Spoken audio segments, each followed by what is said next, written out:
Yes. Buddhist Association.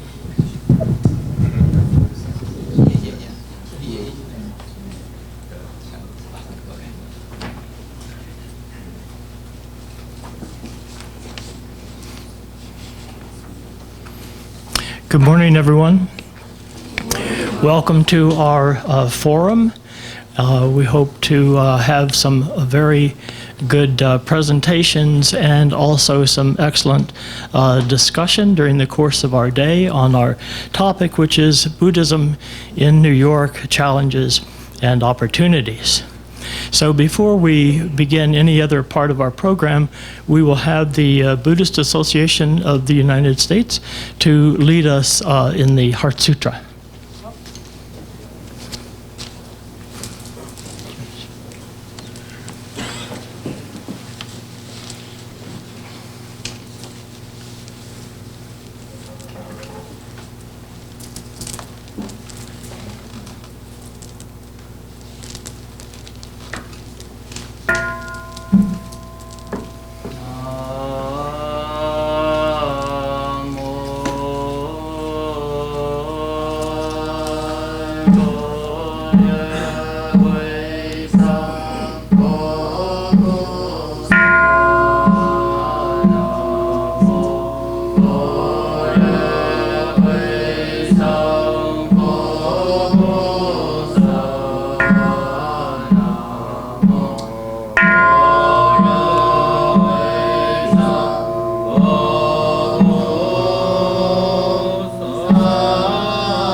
Thank you very much.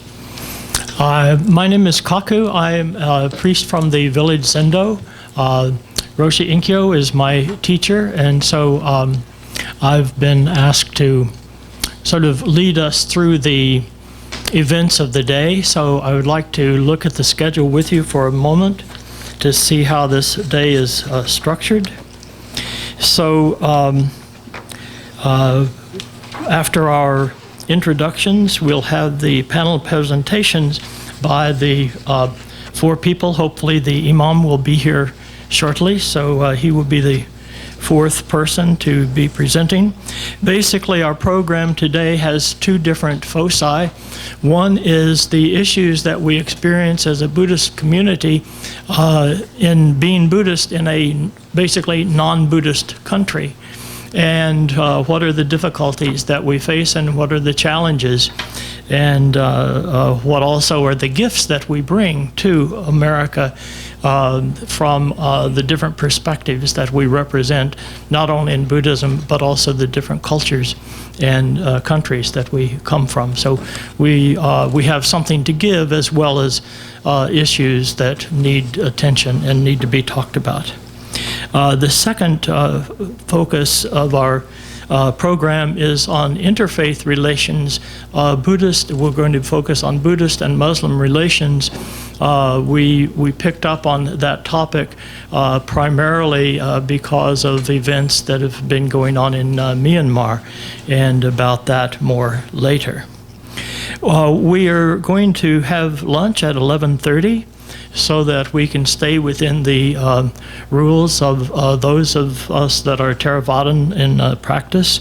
So we will go to lunch at 11:30 and have plenty of time for more informal conversations. At 1 o'clock, we will have our first group session.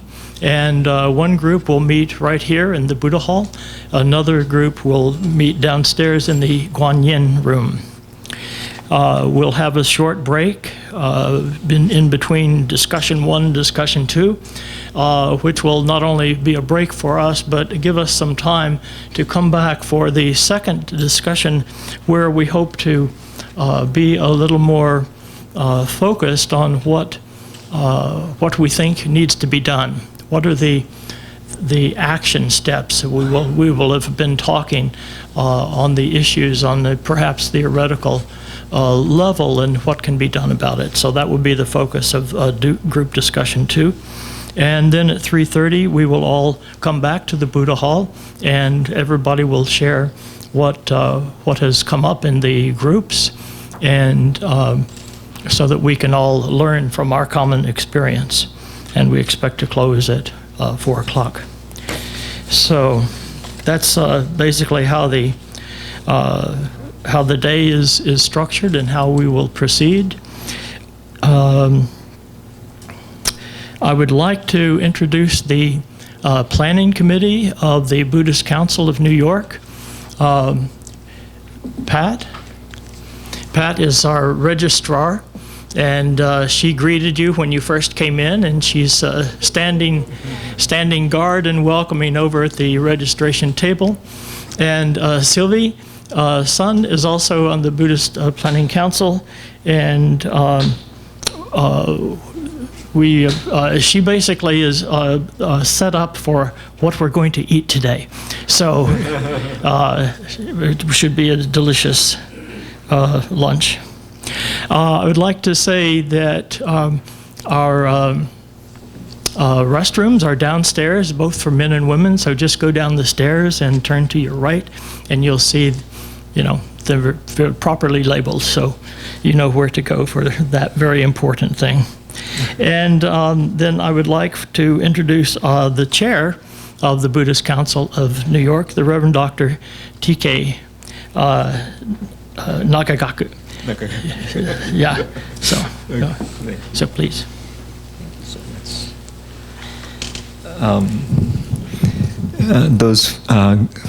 Sorry. I don't know how you make it.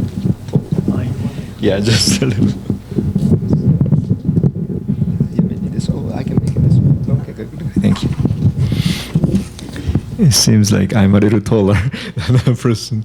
And so, good morning, everyone, and the Venerable, and all the lay leaders for today. My name is, again, Reverend TK Kenjitsu Nakagaki, and so I'm president of the Buddhist Council of New York this year and next year, 2 more years. So I hope you will be able to help us. And at this point, I would like to, first of all, welcome all of you to this Buddhist Forum 2014. And this is a forum that should be happening every year, once a year, and with the leaders of the temples. Because sometimes, we are separate, each one has their own temple, but we don't have much togetherness. So this is one of the ways that we can get together and some of the leaders together. So sometimes, there are many issues that maybe we should also talk about together, not just the one temple. Of course, each temple can do many different things, but also if we get together, also we can do something else too. And especially we're all in a New York area, and hopefully this kind of gathering will be kind of bringing more dialogue and also understanding. And so hopefully this circle of Buddhism should expand and bring more peace and harmony to the New York area. So actually one of the reasons that Buddhist Council of New York was formed, it's actually, there's a history, maybe you have a packet here. There's some explanation of the Buddhist Council of New York. So let me just read simply what is Buddhist Council of New York, since this is sponsored by Buddhist Council of New York. Actually, Buddhist Council is formed 1985. And so affiliation of Buddhist temples and organization whose mission is to foster dialogue, cooperation, and unity within the Buddhist community in New York City area, as well as to observe the Meditate NYC, Vesak, and Buddhist Forum. That's this each year. Membership is open to any Buddhist temple, tracing its lineage to recognize, I guess, recognize Buddhist tradition and individuals. Actually, I forgot to bring my glasses. So, yeah. Anyway, so again, the membership is open to anybody who actually any sangha, and those who are interested in helping us. So maybe if you like to consider being a member later, you're welcome to, join. But if you don't want to, it's fine too. So, but anyway, so this is about the Buddhist Council. And also inside of your package, by the way, there's a membership form if you need it on a table. We didn't put it in here because this is not for make you to the members, but it's more like that's more like if you like to be, then you're welcome, but you have to pick up the membership form. And there's also the copies of the survey paper, like a little question error. And if you can stay until the end, might be better because of the snow right now. A lot of snows, if you realize, if you look around and outside now. And so the survey question, if you have to leave earlier, please fill up and then leave us.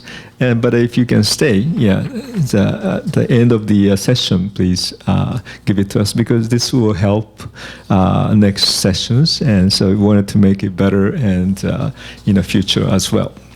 So, and there's one more paper. This is actually some recent article related to the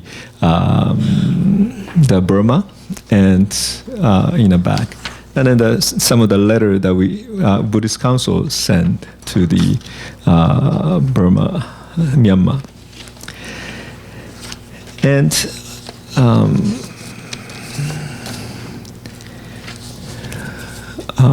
What's the clock?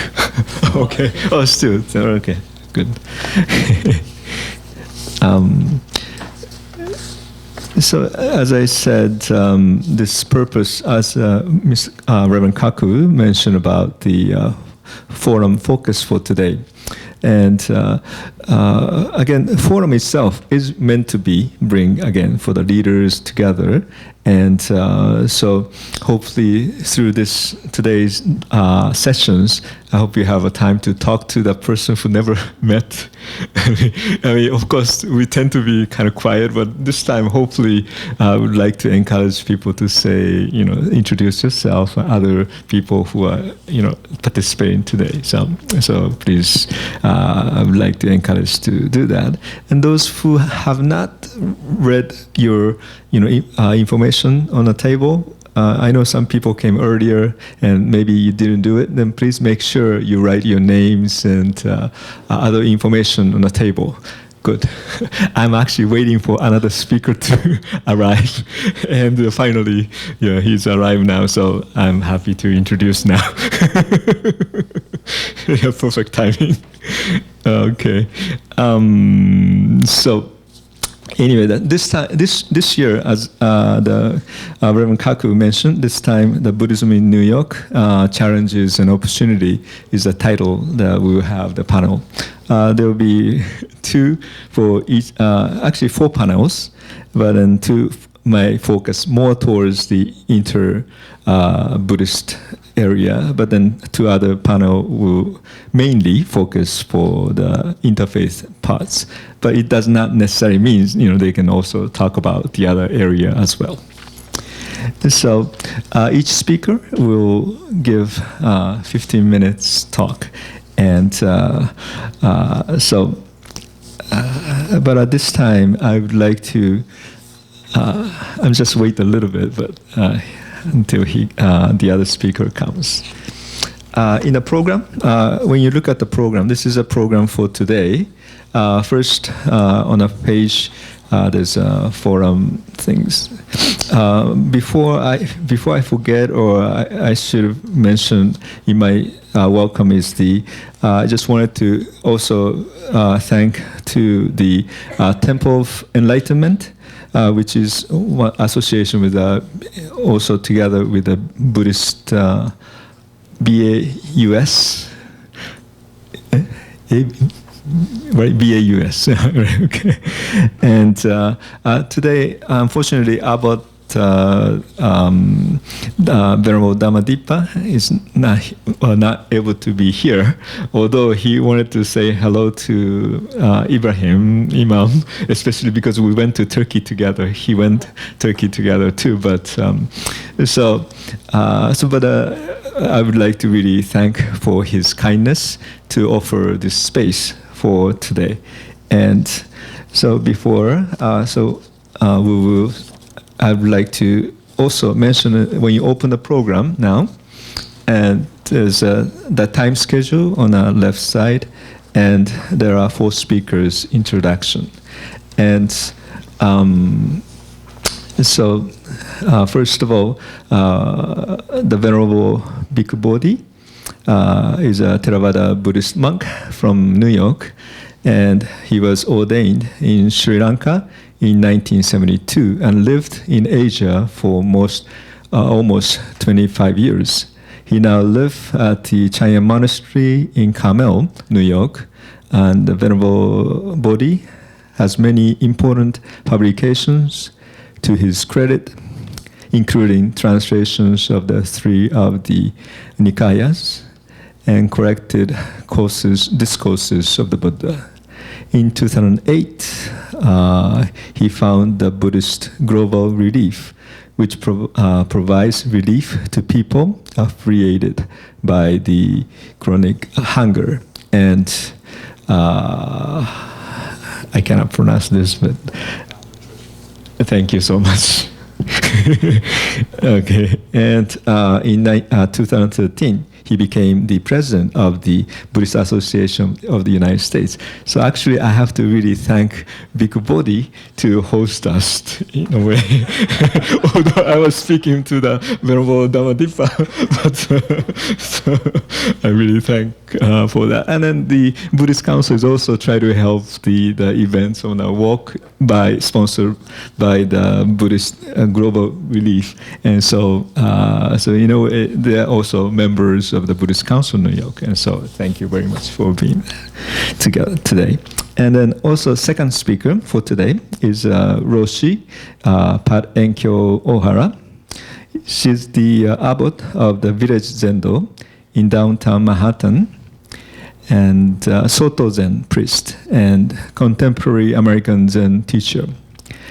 She integrates traditional meditation and koan practice with social engagement and peacemaking. She's a founding teacher of the Zen Peacemaker Order. She taught for many years at the New York universities. Tish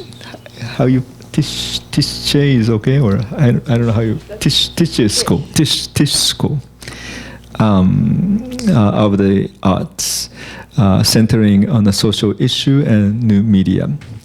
Roshi Ohara writing has appeared in Tricycle, Turning Wheels, Shambhala Sun, Buddha Dharma, and other Buddhist journals.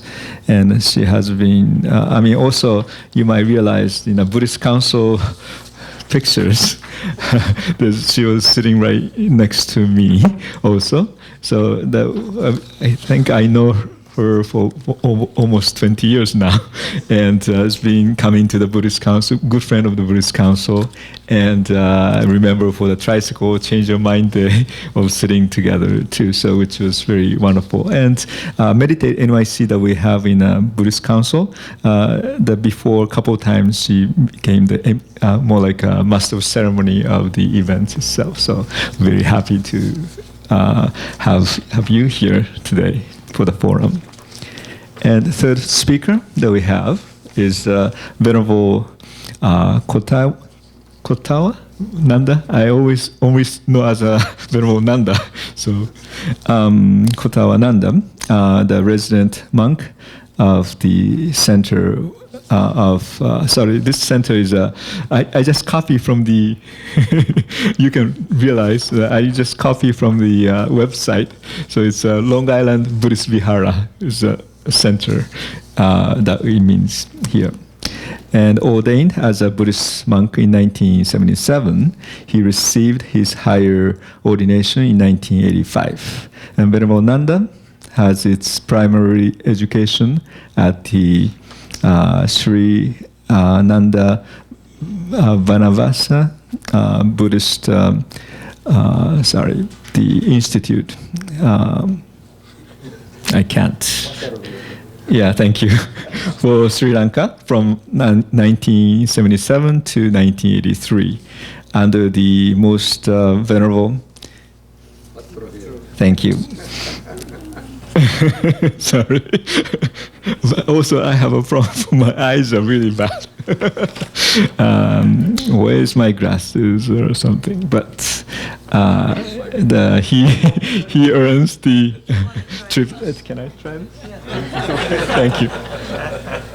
With my respect. Oh, much better.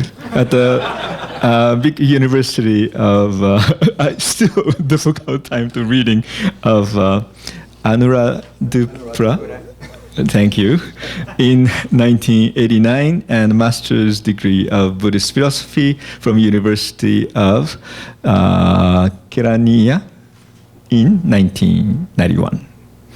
And so I'm very glad he was able to come.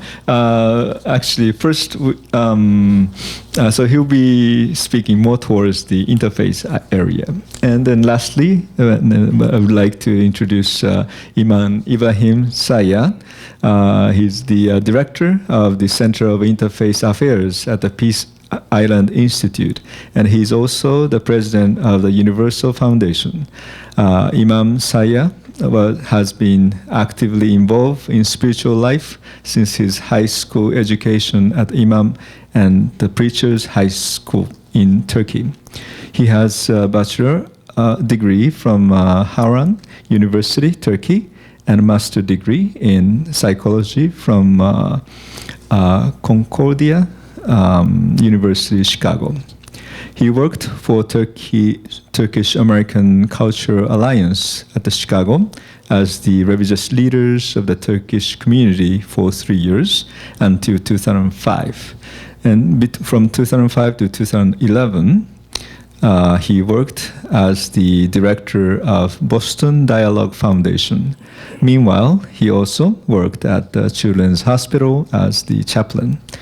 He has been active in interfaith works for more than 12 years. This glasses makes a big difference. So it was so easy to read for me. And thank you very much for a big body. And but then the Imam, as I mentioned a little bit, one of the reasons that I asked him to be here with us is the Imam Saya organized the Buddhist leaders trip to Turkey this last year. In June. So actually, as I mentioned, Dhammadippa went, myself, and the other, some leaders of the Buddhist community went to Turkey. And so we have already started a little dialogue, Buddhist and the Muslims. So I thought it would be one of the good opportunity to learn the what do you call it, each other, and so that's why I have Ibrahim is here with us today, and just 10:30 exact timing, and so I would like to please use a microphone. Each one is 15 minutes, as I mentioned, and there will be here. She will be what's your name? Unju will be timekeeper. So sometimes, once in a while, she has 3 minutes, 1 minute, and ding. And then the bell will be rung by Michelle, which she doesn't need to ring the bell. Yeah, but this is a bell. You might say, what is this? But then that's the end of the 15 minutes. And so, and then also there's a microphone will be passing, and then this will be taped. So that's why microphone is very important for the video camera. So for the speakers, please use the microphone. Okay. So thank you very much, and you want to say just a few words? So we will begin with the first topic, which is Buddhism in the New York City area. What are the issues and challenges and opportunities that we face? And so leading off the discussion will be Roshi Inkyo Ohara. Bhikkhus first. Okay, please. Okay. Bhikkhu, please begin. Yeah, then you begin. That's right. Yeah. Okay, thank you everybody for coming this morning, and thank you to the Buddhist Council of New York for organizing this event. Now, even though I was born in New York City and I grew up in New York City, but I left New York City in 1966 to go to graduate school in California, and I haven't lived in New York City since then. And so I'm not really qualified to speak about Buddhism in New York City, its problems and opportunities. But I think New York City is just, you could say, emblematic of the Western world. Maybe it's on the one hand, it's the most highly developed expression of the Western world. On the other hand, it might be sort of the most desperate and problematic part of the Western world. Now, one of the themes that I've been interested in almost from the time I first became engaged with Buddhism is the way the Dharma or Buddhism has always developed as a kind of tension between, I would call this, two principles. One principle is to be faithful to the enlightenment of the Buddha himself and to the original teachings of the Buddha. The other sort of pole in the development of Buddhism is the need to adapt itself to the particular culture in which it takes root, to express the teachings in terms of the particular needs, capacities for understanding of the people, and in terms of the particular intellectual and cultural milieu in which Buddhism finds itself. And so we could see this tension already playing out in the history of Buddhism in India, as Buddhism goes through an evolution from the early unified teaching to the Abhidharma period, then the origination of Mahayana Buddhism, which itself goes through several stages of development from early Mahayana, middle period Mahayana, later Mahayana. Then we have Buddhism spreading to other regions of Asia, South Asia, Southeast Asia, then to the Far East, to East Asia, China, Korea, Japan, then northwards to the Himalayan region. And in each of these regions where Buddhism spreads, it takes on a different form, different expressions, different manifestations, which on the one hand are trying to feed back into the original teaching, to capture the original spirit of the Buddha's enlightenment, yet on the other hand, to express the teachings in ways that would be adapted to that culture, to the ways of thinking of the people in those particular parts of the world. And so now that Buddhism has come to the West, and particularly to the United States, and to the New York area as well, we find the same kind of tension playing out between the need to remain faithful to the Buddha's own experience of enlightenment and his expression of that experience, and the particular situation in which we find ourselves in the contemporary United States. And if we take the basic purpose of the Buddha's teaching as a guideline to understand what should underlie the adaptations, we find that the Buddha expressed the aim of his teaching as being liberation from suffering. And so the Buddha expressed his teaching in the form of the Four Noble Truths, and always the focus is on the problem of suffering.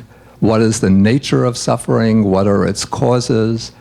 What is the liberation from suffering? And what is the way to liberation from suffering? So when we inquire how should Buddhism express itself in the contemporary world, particularly in the modern cities of New York City, we have to ask, what are the particular types of suffering that are really being specifically accentuated, particularly brought to manifestation by life in the modern world? And I've tried to do this by looking at, as a general heading, 3 primary types of suffering, which are becoming especially conspicuous today.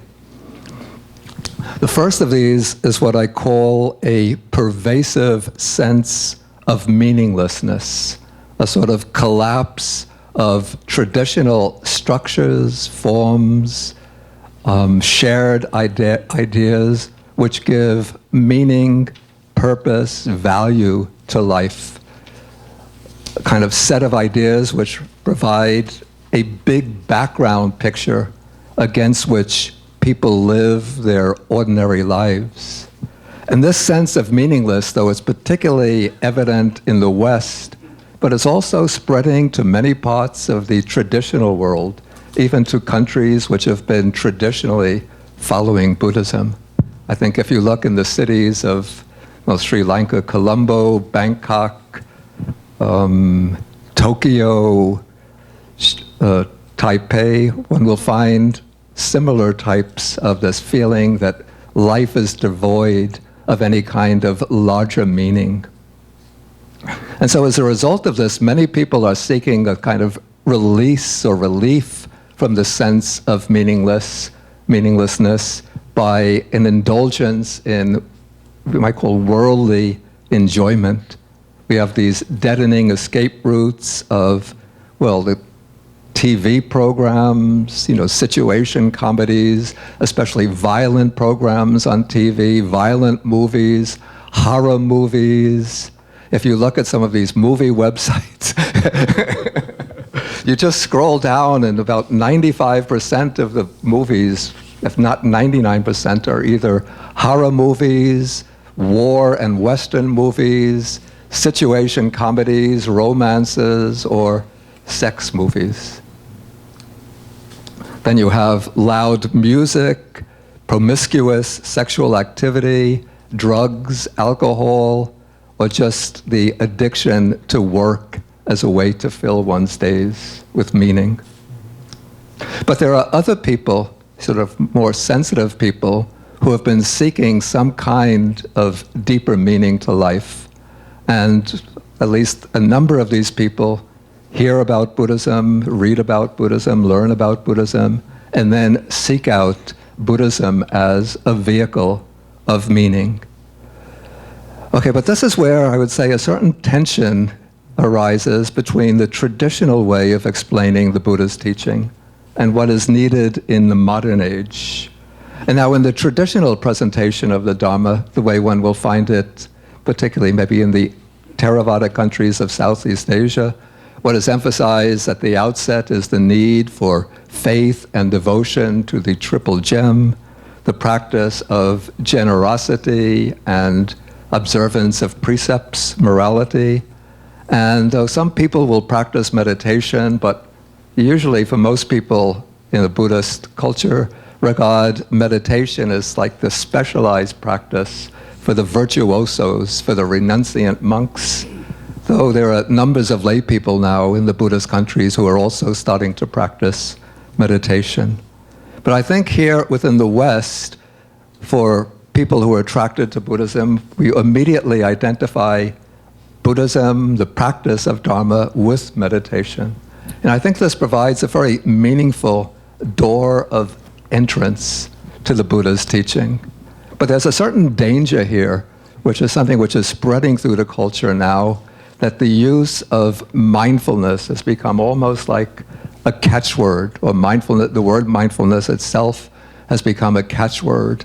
And so people create an identification, almost an equation, Buddhism equals meditation equals mindfulness. And so they think all we have to take from Buddhism is the practice of mindfulness. And so we just apply mindfulness in our day-to-day life, and that will be our sufficient way of practicing Buddhism. And so what happens is that the practice of mindfulness and even meditation gets separated from its roots, from its embodiment within the full scope of the Dharma, the scope of all of the ethical practices, the faith and devotion practices, as well as the development of wisdom, the insight of the deep principles of the Dhamma. And so what I think one way that we have to approach the presentation of Buddhism is to use mindfulness and meditation as a way of bringing people into the Dhamma, but we can't allow meditation practice to become an end in itself. But rather, as people practice meditation, they start to come to a deeper understanding of their own minds. And so they will also see the need to root their own lives in a stronger ethical foundation. And this is where the aspect of Buddhist ethics will enter the picture, by telling people that in order to really progress in the practice of meditation, the practice has to be grounded in the observance of the precepts, the Buddhist precepts, whether the 5 precepts or any other scheme of Buddhist precepts. And also that for the practice of meditation to reach its fuller development, it has to be accompanied by the development of wisdom. And for developing wisdom, one has to have some understanding of the principles of the Buddha's teachings, to study the texts, the sutras, the shastras, and to learn the principles that are to be realized through the practice of meditation. And this takes me to another aspect related to the sense of meaninglessness, and that is that the traditional aim of the Buddha's teaching, particularly within the Theravada tradition, is a realization that transcends the world. That is the attainment of some kind of world transcending state, which we call the deathless or nibbana. But now I think for people who have been brought up on a modernist worldview, that sense of transcending the world does not have a great appeal or a great meaning. So I think what the emphasis in our own presentation of the Dhamma has to be, at least initially, on finding meaning within the world, not through worldly indulgence, but rather enriching and deepening our experience within the world.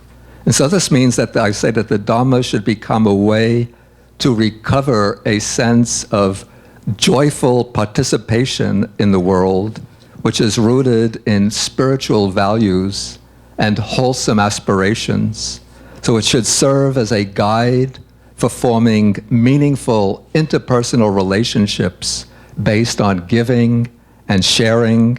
And for this, we have to promote what we call the 4 divine abodes: loving kindness, compassion, altruistic joy, and impartiality. And also, not only as meditative states, but also as guides to action. And also, what's extremely important, I think, for Buddhists in a modern, especially a modern urban environment, is the establishment of community. Because people living in the modern West, particularly in the cities, live very lonely and isolated lives. You know, people just regard each other as competitors. There is a lot of tension, hostility in their interpersonal relations, and people are extremely lonely and isolated. So I think the Dhamma, through communities, centers, temples, meditation centers, provides opportunities for bringing people together in some kind of meaningful relationship.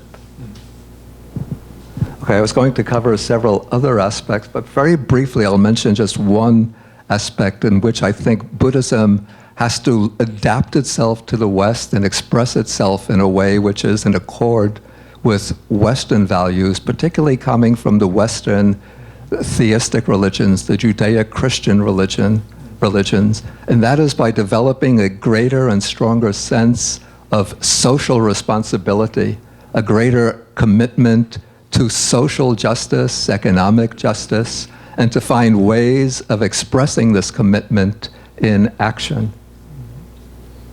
Okay, I have less than 1 minute to go, but I think that will suffice for my presentation. Okay, thank you very much.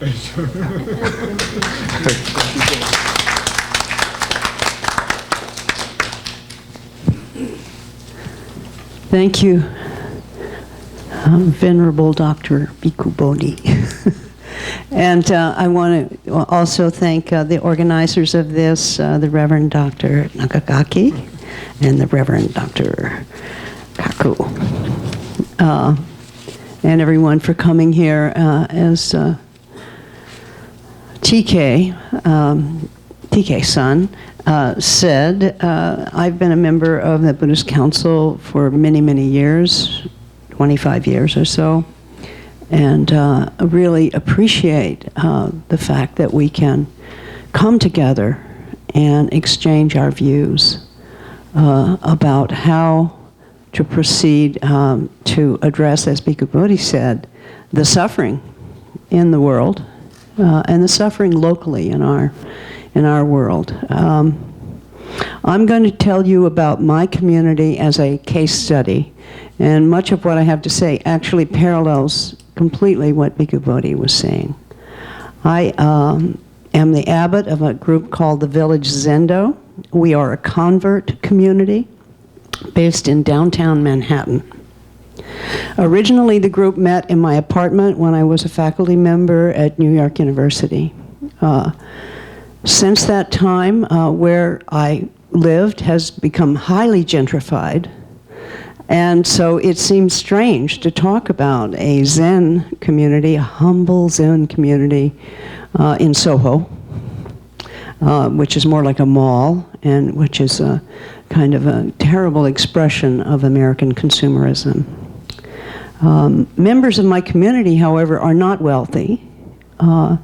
They tend to be artists, musicians, teachers, therapists, a significant number of underemployed and unemployed people who, for whatever reason, have been able to maintain a connection to that community. Some of them are in specialized housing and still live down there. And then through the years, through the now coming on 30 years that we've been around, people from other boroughs come, people come from Boston, from Washington, D.C., to practice with us. So it has grown. We are an independent entity, and this is really important, just to recognize also the practical details of being, having a temple, a sangha, a community in New York City. We're an independent, although we are certified by the Soto Zen Establishment of Japan, which is quite wealthy. We receive no funds from that organization. And although that organization has built temples in Los Angeles and in Hawaii, they have decided not to build any more temples, and so we receive no funds at all. All of the work in our community is done by volunteers. And we have a very high rent to pay, not a mortgage. At any time, the village zendo could disappear and prove the truth of impermanence. And so that's a reality for a Buddhist group in New York City, particularly independent one, who is not tied to a larger organization that can fund it. And it's a crucial issue. It forces us to have programs that and to ask for money from our donors, which we prefer not to. But essentially, membership in our group, but people have to come up with $100 a month to help support the community. And of course, there are, as I mentioned, many people in our community who can't afford that, and so we often give scholarships and fellowships and so forth. But that's a reality that I just wanted to bring up. And I would say that a more serious challenge to our group is what Bhikkhu Bodhi referred to. It's how to implement a conscientious adaptation to contemporary American style. You know, adaptation is not only necessary, but even if we don't want to do it, we are doing it. And we have to recognize that. Almost everyone in our community are Westerners or Asians who have lived in the West for many years. Our first language is English. Our values have been formed by the Abrahamic tradition, Christian, Jewish, Muslim. Our values have been formed by the social democratic tradition, by a psychological tradition. We interpret the world through Freud and Jung and contemporary interrelational psychology. We are a science-believing tradition. Now this is the cup that Buddhism flows into. This is what receives it, and I can't help but express myself in those ways, because those are my roots. So how can we ensure that the liberating teachings of Buddhism can be shared with each other and with our American Sanghas? So I think that is a huge challenge, which I'm not going to try to address, but merely to point out as a challenge. Every time we have a service, we are adapting. Every time I give a talk or one of my teachers gives a talk, we are adapting. And as long as we're aware of that, I think that we can trust, along with our, as Bhikkhu Bodhi pointed out, along with our own meditation and ethical tradition, we can ensure that there is a flow of the original tradition. Another big challenge that Bhikkhu Bodhi also pointed out is what I call the shift from help me to help us. The shift from serve me to serve us. Because I would say that even in the original story of the Buddha, we start out with our own suffering. And once we have practiced, and practiced in community, we recognize that our suffering is the suffering of everyone. And we recognize that we have a responsibility to serve everyone. So this whole kind of popularity of mindfulness can be troubling in the sense that mindfulness, in order to make a better product or sell more products, can feel dangerous and difficult. And at the same time, I share with Bhikkhu Bodhi the opinion that if people practice meditation, they will automatically begin to see that whom they consider themselves is just a narrow view. That in fact they have a responsibility to awaken to the compassion that's natural. So I believe that, and at the same time it makes me nervous when I see all the advertising for mindfulness in terms of corporate uses of it, and in order to work better and to make more money and to be and so forth. It's a little bit tricky. So that's, I think, is a huge challenge. How do we shift from help me to help us? How do we ensure that our people who come in through our doors can find the opportunity to awaken themselves to that interconnection, that interdependent reality of who they are and who their self is. I am also, because of my age and so forth, a longtime social activist, having been involved with civil rights, anti-war, AIDS ACT UP, and today anti-poverty issues, Occupy. And I think that actually the most concrete thing that New York Buddhists can offer other New Yorkers, and particularly other social activists, is to help everyone to recognize that we're all in this together, and that the other, the right-wingers, the other side, the wealthy, the 1%, are not our enemies. I think that this is the responsibility of the Buddhist community, is to recognize that we do not create enemies, but rather we open our hearts to the suffering of all of the people. And I think that this is a fundamental teaching that will really help change the quality of civil revolution here in New York.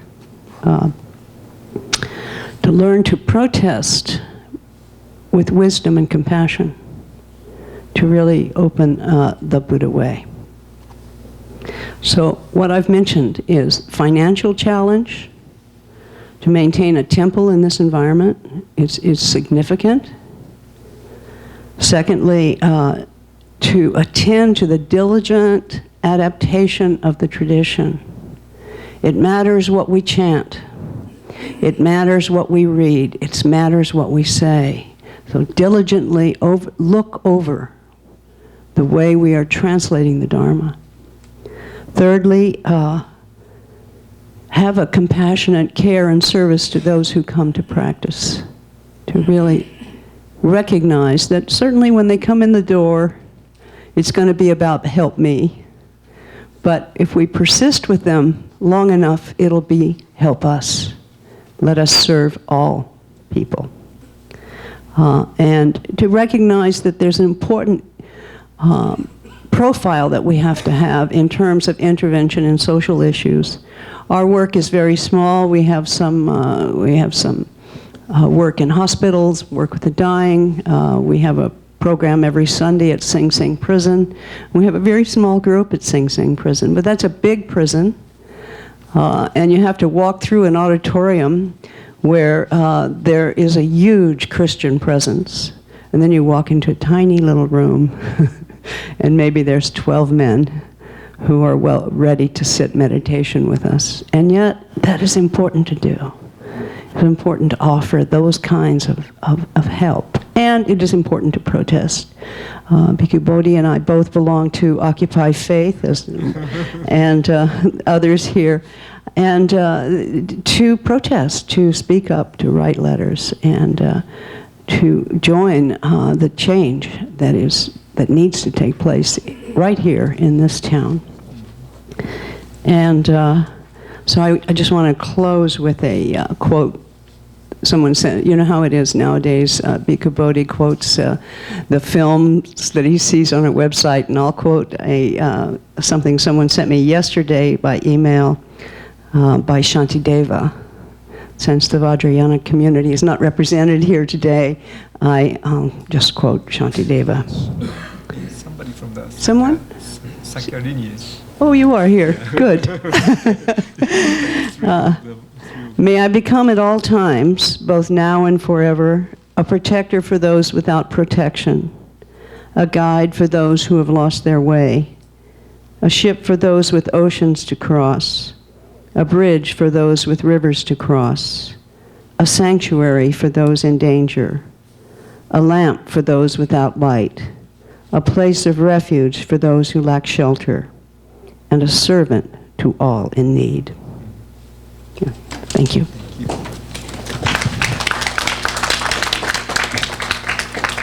can give the Michelle her vote.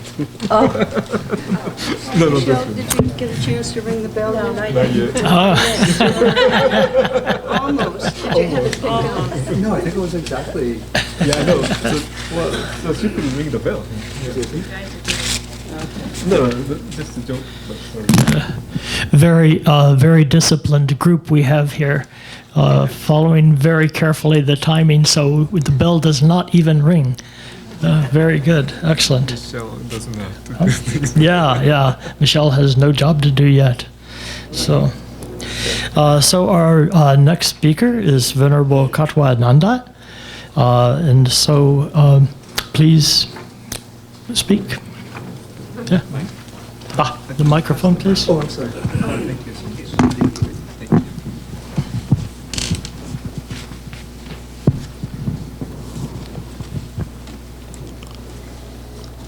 Venerable monks, dear Chairperson Venerable Nakagaki, and friends, dear Imam,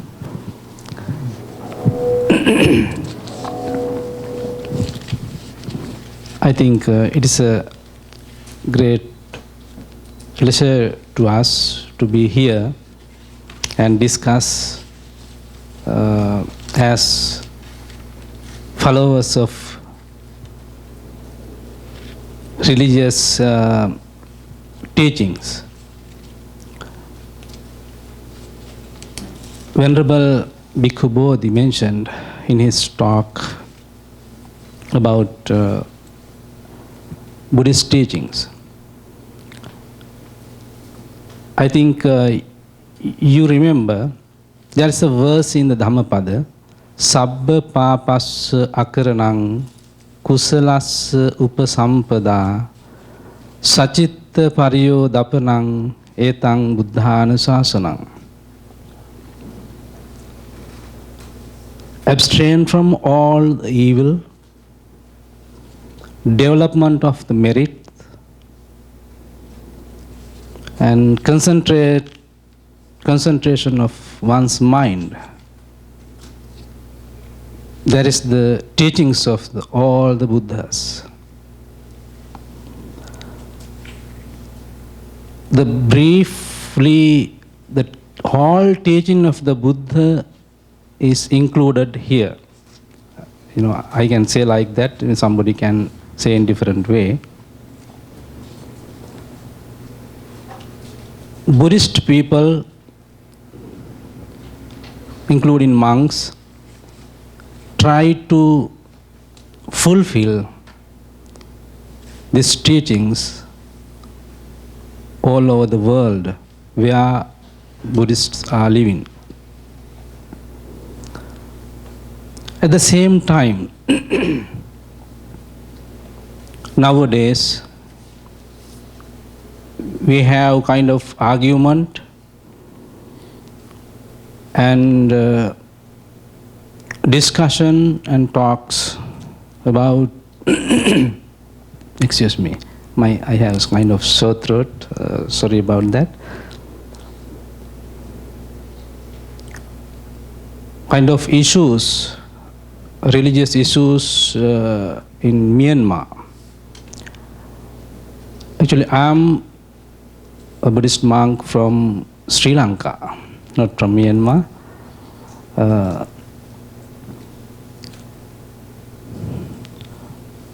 Briefly, what we see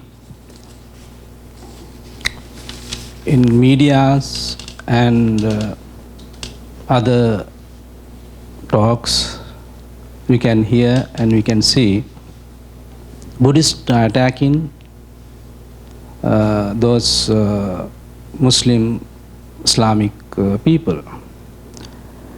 It is not a good sign that what media shows, and if that conflict, it is a conflict and it's not a good thing.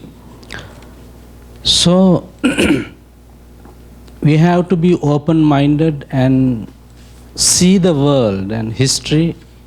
From the history, if we have to see, we have to read, and we have to think and talk carefully. Actually, Buddhist people don't like to do harmful things, those kind of things. They never like. You can see everywhere, all over the world, where Buddhists are live, there is peace. 100%, we can guarantee that. But sometimes, nowadays, what we can see, when I talk about Sri Lanka, one day if you get a chance to visit to Sri Lanka, you can see there are ancient cities called Anuradhapura, Polonnaru, Dambulu, Sigiri, likewise. You can, when you go over there, you can see the ancient ruins, the Buddhist history, everywhere, almost all over the country. You can see Buddhist ruins of temples, palaces, likewise, many things. And majority are Buddhists. So therefore they allow anybody to visit there and stay over there, do the business, likewise, to practice their religion, likewise. When you go to Thailand and Myanmar, also you see the same thing. So, I think there is a doubt and kind of fear they have, those Buddhist groups, Buddhist peoples. According to the history, there were many Buddhist cities and big Buddhist population, and the Buddhism was brightened some of the countries like Iran, Indonesia, Afghanistan, Malaysia, and Bangladesh.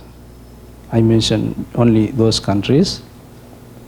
Out of those countries, there are, besides those countries, there are some. If you know the history of Sri Lanka, when you go to Anuradhapura, it's the one of the first capital of the Sri Lanka, called Anuradhapura. During the time of the King Dutugamunu, when he was ruling the country, he has built a large stupa, Dagaba, the pagoda. For the inauguration ceremony, for that Dagaba, the stupa, thousands of Arahant monks has visited from Iran. That is a history, according to the history. And there is a expression has started in general, among the people. A woman who wants to get dry their fatty seeds, rice, on sunrise, they cannot do that because of Arahant monks are going on the sky. Because that expression has came up because of that those thousands of Arahants were visited for the ceremony at that time from Iran. So somehow, finally, later on, Iran completely,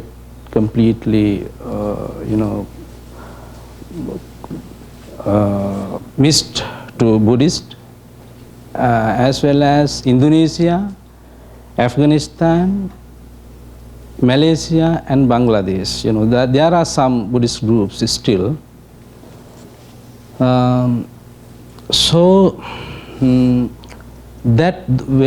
According to that history situation, I think there's a kind of fear arose among those Buddhist groups, Buddhist Myanmar, as well as you know, I don't know, some of may know, some of may not know. In South Thailand, it's there is something, Buddhist people are attacked, including monks. When monks going on arms round, they were shot dead. You can see news.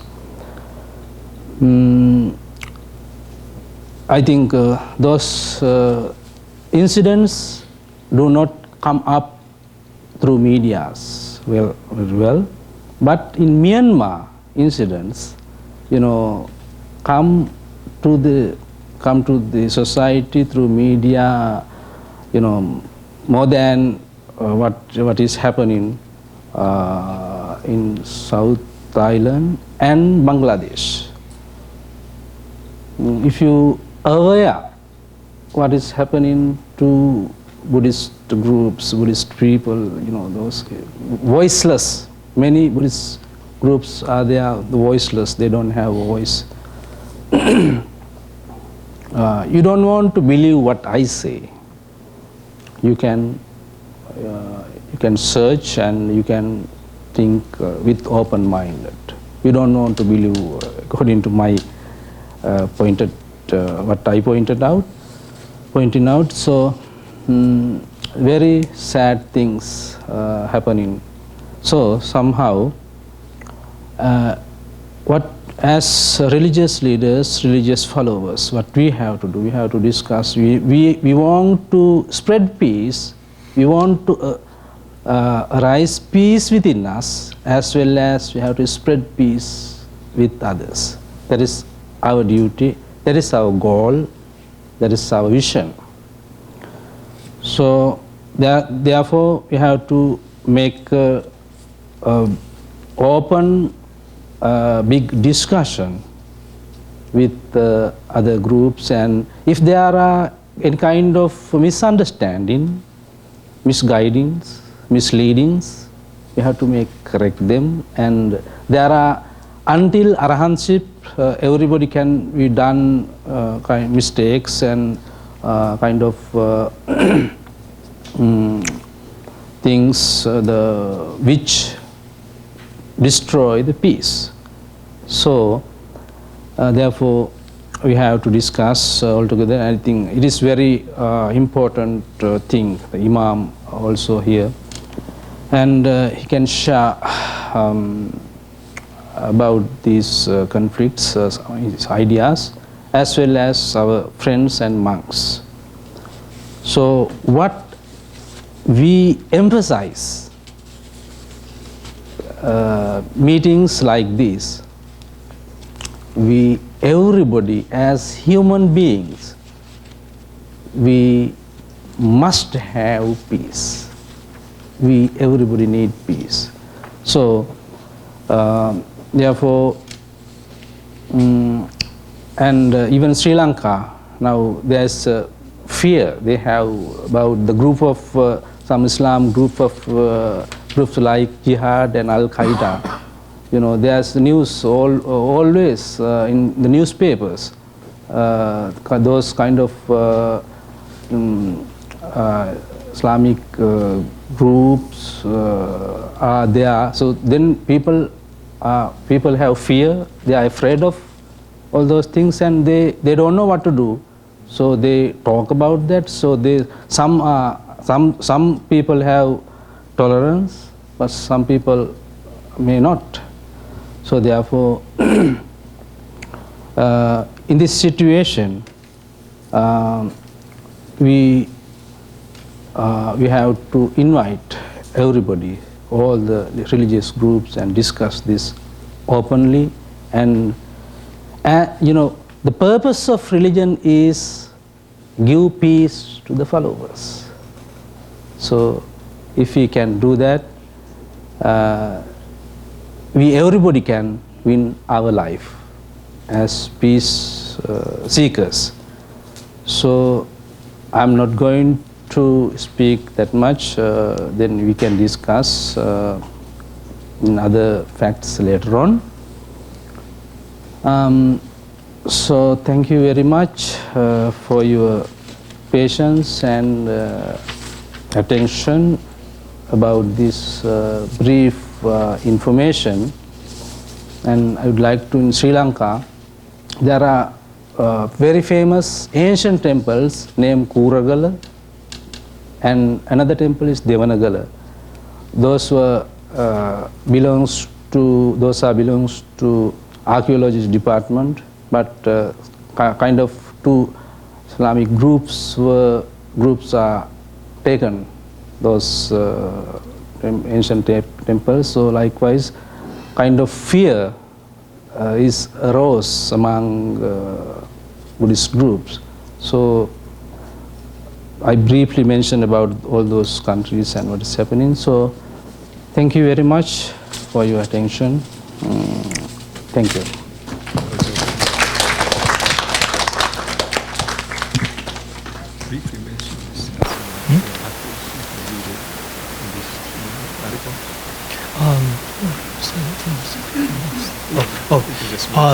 Yeah, so there is this article that should be in your folder about Myanmar denies Buddhist mob kills Muslim villagers. So it's very fresh, right, from yesterday. So thank you. Yes. Still going. Yeah. So next we'll hear from Imam Ibrahim Sayer. Thank you. Thank you. Thank you very much. Thank you for having me. Venerable monks and wonderful people of New York. I would like to first, I'll talk about a little bit about the work that I'm officially doing. I'm very active in interfaith work, and obviously the institution that I'm working for, the Peace Islands Institute, and one of the departments that we have is the Center for Interfaith Affairs, and I'm the director for it, because I really do believe in the mission, what we do. And why do we need it? In general, dialogue, and among the dialogue, especially interfaith dialogue. Because we do live in the same, we have only one world that we have to share with many traditions. And we do want to make it a peaceful sharing and coexisting in the one world that we are living. And how do we do that? So in order to do that, I mean, we need to have some kind of relationship between different traditions. And one of the traditions is obviously religion that we are following.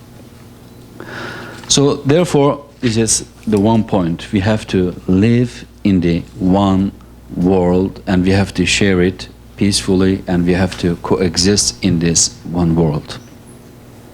So in order to coexist peacefully in this world, so we have to get to know one another.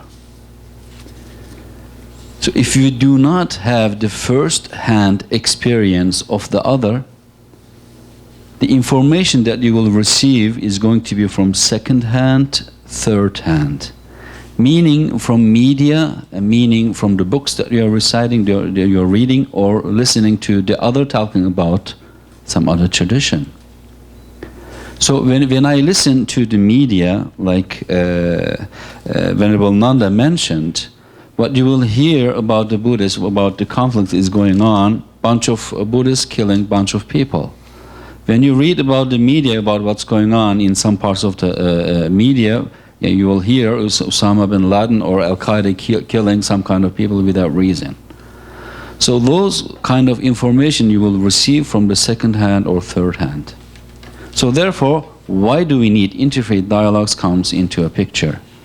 When we say dialogue, we mean the first-hand experience. First-hand experience of the other.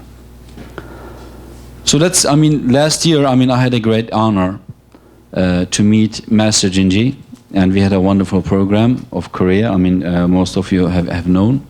And we have developed a wonderful relationship, and I went all the way to South Korea to visit him, had a chance to stay at his wonderful temple, and it was a live coverage of a television of Imam visiting, and I was the only, first and only, that's what Master Jinji said, a Muslim Imam or cleric that he has ever met.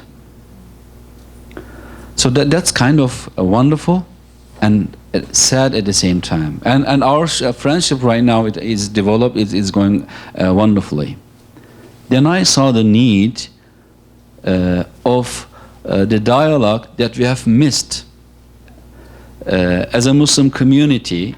Of course, in my department, we don't have only Muslims. We have people from different traditions too. But we mostly, and I apologize openly to the Buddhist community, and we mostly concentrated on, when we say interfaith dialogue, among Abrahamic traditions, meaning Muslims, Christians, and Jews. We kind of left behind the other traditions. When I say today other traditions, I include atheism also, because we have to live in the same society and try to know each other. If you cannot know each other for the first experience, you will have a lot of misconceptions fed by who? Like Reverend Bhikkhu Bodhi said, I mean, just go check the movies what people and our children has been fed, and just watch the television and what kind of information we are receiving from the other. So therefore, we are desperately in need of the information. That's why, I mean, we came together with Reverend TK. So why don't we establish a group, leaders, Buddhist leaders among, because I really saw the need of it from the Buddhist community in New York, and why don't we give the first experience to the Buddhist leaders and also to the people of Turkey. So we went to Turkey. We had a wonderful trip, about 10 days, and they were, I mean, like a rock star, because they never saw a Buddhist with their own, I mean, traditional suits that you're wearing right now. They never saw people like that, never ever. It was the first time for them to say hi and get in touch with them, and these Myanmar issues were also on the peak around that time. But seeing them, oh, there are people eating like us, laughing to the same joke, and those are enjoying the same chocolate that we are eating. Those are very important things. Very important things. So therefore, I was already a believer of the dialogue that we are doing, but the trip that we did with, thank you one more time, with TK, and we had a chance to be covered in the national television, and they interviewed. And so the whole Turkey had the first-hand experience of the Buddhist community and had a chance to listen what they have to say regarding the conflict, and we didn't have a little bit, we didn't have a reaction from Turkey at all. So that's very important. That kind of things makes a big difference.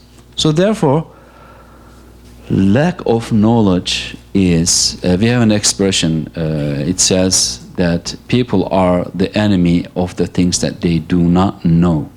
Once you get to know, things are going to start melting down in a good way. Somebody who studied psychology a little bit and studied Carl Jung a little bit, the founder of the psychology of religion, but in general psychology, the first step to overcome your fear, your phobia, is to face your phobia. Somebody is afraid of a dog. There are steps to do it. Once you show behind something that he feels or she feels secure, then without any barrier between the fear, whatever the fear it is, the phobia is, then once you get closer and you let them touch, but anyway, it helps. Oh, this is just a doggy. It doesn't bite me.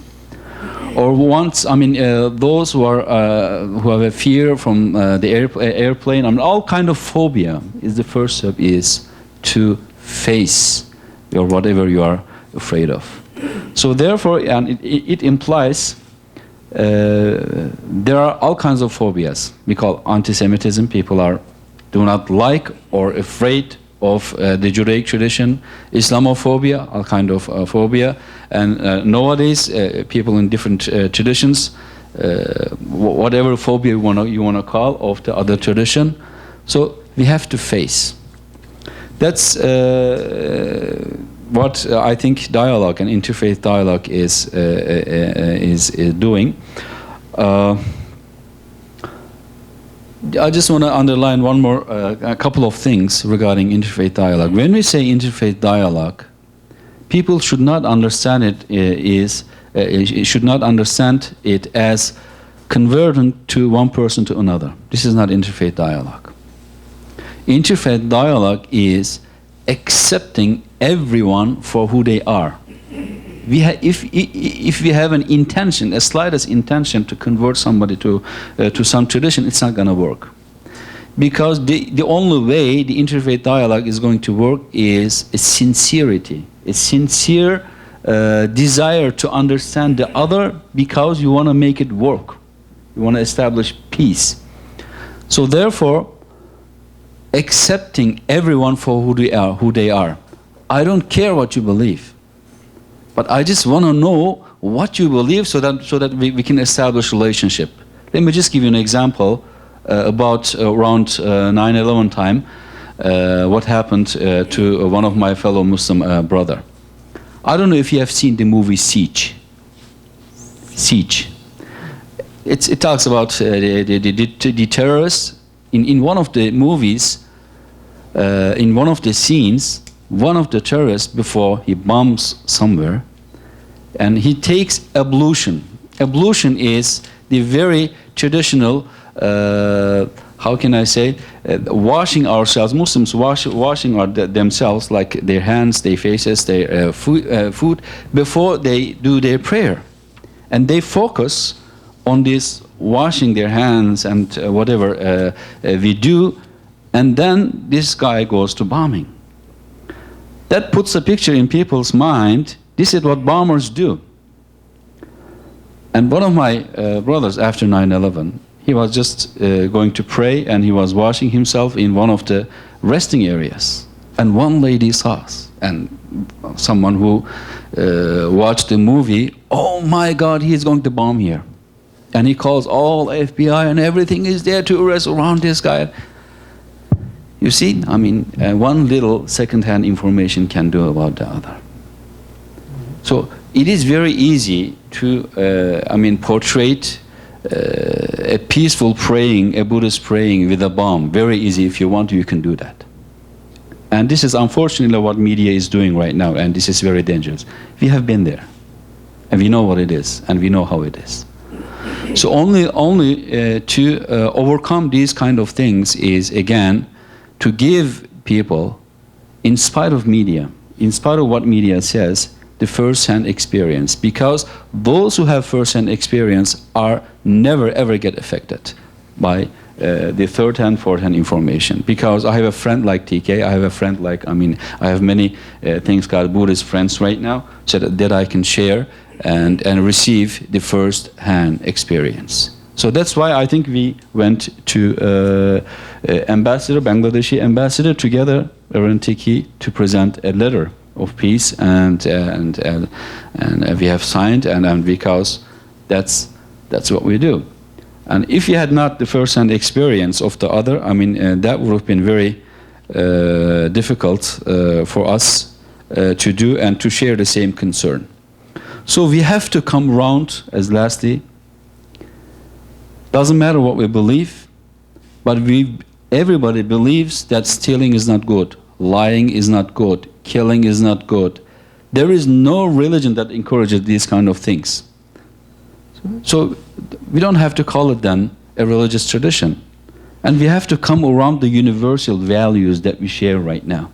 And we have to support these values. Whatever is against these values, doesn't matter which tradition that people are claiming these bad people. Just call it bad people. Just call it terrorists. Do not put a Muslim or Christian or whatever tradition, do not put their tradition before it. And let's call it they are bad people and fight with the bad people together as the good people who believe in different traditions. And I think this is very important. This is very important. And the guilt always needs some kind of, and this is also a psychological analogy, I have never seen in my life people say, yes, I killed, yes, I'm guilty, and I don't have a reason for it. They have a always very good reason for the evil that they do. And one of the good reasons that they found is the religion itself. Religion is not evil. You are evil as a guilty people. So if we can make this distinction, and the only way to make this distinction is that to have good friends from different tradition, which comes to, again, to active interfaith or interreligious dialogue that we are trying to do. So we should not blame, we should blame people who did this, whoever they evil did, but not the religion itself. So if you have the interfaith glass, like you said, glasses make a difference. So we have to have our interfaith glass on. Thank you very much for listening to me. So can I hear the ring, please? Yes, ring the bell. So since I'm the last speaker, at least, Yeah, that's the one person. there we go. Thank you. Thank you very much. Well, thank you, one and all. Many very exciting presentations from all of these people, and want to give them all a big hand for the presentations.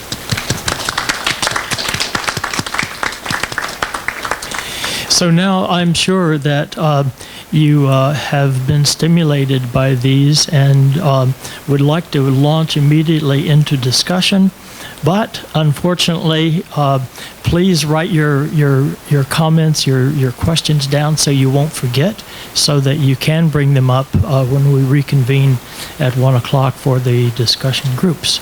And now, before we adjourn to lunch downstairs, we're going to have a meal gatha led by Rifa Defashi. Yeah. Please come here.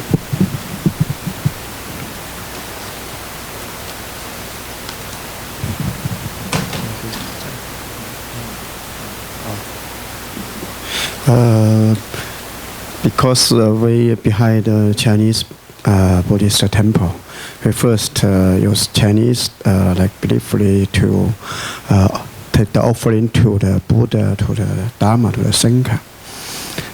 Just hands together. 供养佛，供养法，供养僧，供养一切众生。We take the offering to Buddha, we take the offering to Dharma, and we take the offering to Sangha, and we take the offering to all beings that they will liberate from suffering. Thank you.